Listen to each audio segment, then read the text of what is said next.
ಪರಿಶುದ್ಧ ನಾಮಕ್ಕೆ ಸ್ತೋತ್ರ. ನೋಡಿ, ವಾಕ್ಯವನ್ನು ಓದಿಕೊಳ್ಳೋಣ.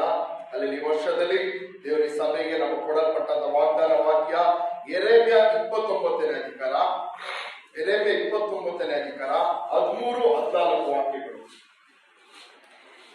ಯೆರೆಮೀಯ 29ನೇ ಅಧಿಕಾರ 13-14 ವಾಕ್ಯ.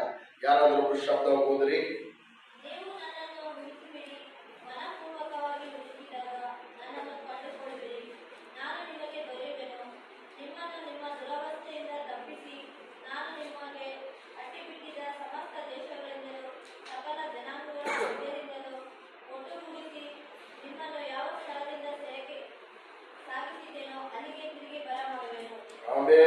Hallelujah, hallelujah.